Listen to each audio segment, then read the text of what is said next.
Hey, folks, if I could just ask for your attention for a moment. A shout out to Colonel Daniel and Master Sergeant Savannah Vaughn and the staff that put together this great lunch for our guests today. So I've got some good news for you and some better news for you. The good news is I'm only going to talk for a minute, and you can time me starting right now. And the better news is you're going to get to listen to a great American patriot.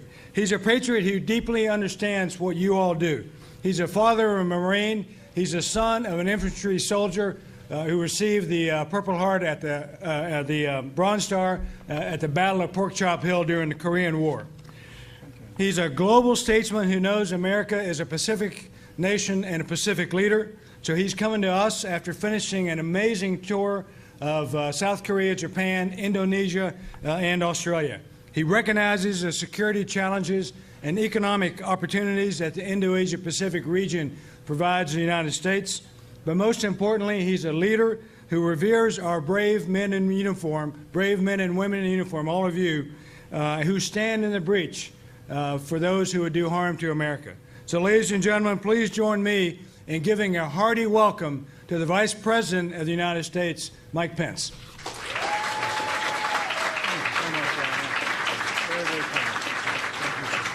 Very kind. How about a big round of applause for Admiral Harry Harris, everybody? This is a great, great leader. Admiral, thank you for that kind introduction. Thank you for your resolute leadership of the U.S. Pacific Command at this pivotal time in the life of our nation. I'm very humbled to be with all of you. Thank you so much for the warm welcome, and most especially, I bring greetings on behalf of your Commander-in-Chief, President Donald Trump. The President, we're on our way back to Washington, D.C. We'll be back to work at the White House tomorrow morning, but the President wanted me to come by today and just to tell you how grateful we all are for your service. And as he said to me, just tell him I'm proud of him. And I promise all of you, the American people are proud of every man and woman in this room. Give yourselves another round of applause. Thank you for serving your country. I just had a chance to visit with a family member of mine, Master Sergeant Jimmy Lazoon, who's Air Force. Is that all right? He and his family are here in Hawaii, and he's been in the service, I think, upwards to 18 years. And as the Admiral said, I'm not a soldier. My life didn't take me into the uniform that every one of you have put on voluntarily, but I am the son of a soldier, a combat veteran who served in the Korean War, and I'm the proud father of a United States Marine. And so I stand before you today deeply humbled because I really speak on behalf of the hundreds of millions of Americans who each and every day benefit by the services and the sacrifices that you and your families make on our behalf. And I just really came by to say thanks. Thank you for stepping forward to serve your country.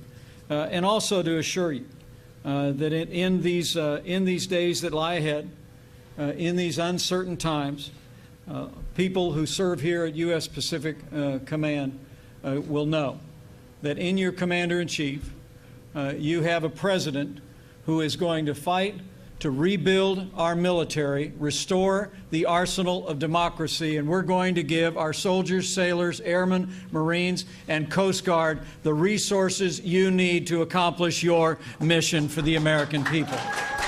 We're going to do it.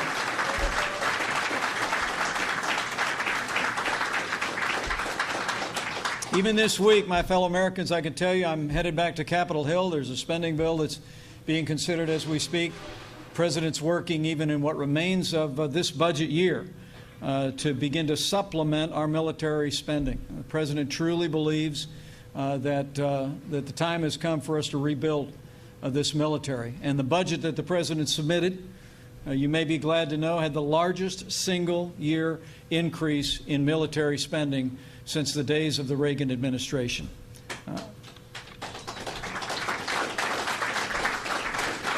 You know, It is the greatest privilege of my life to serve as Vice President to a President who cares so deeply about the men and women of our armed forces, their families, and our veterans.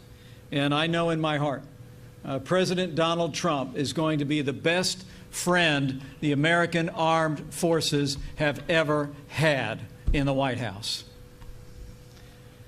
So with that said, let me close by simply thanking you.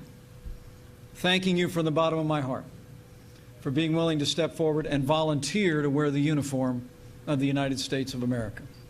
You know, it's not lost on any American that the way that you arrive in those uniforms that you're wearing from all the different branches of the service are because you stepped forward.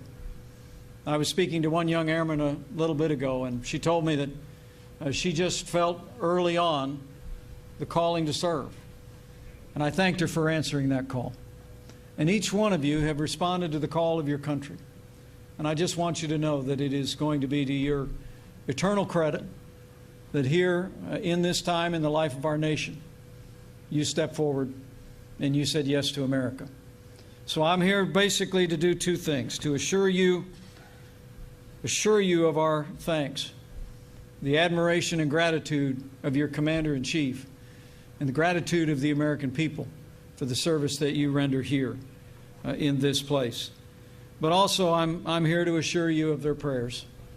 The American people are grateful every day for those who serve around the globe, whether it be the U.S. Pacific Command or in far-flung places in the world, oftentimes separated for months at a time from your families. I want you to know that as you go with our gratitude and you go with our prayers. Each one of you carries with you the strength of this nation and the pride of this nation. And on behalf of your President and on behalf of the American people, I say from my heart, God bless you. Thank you for your service. And God bless America.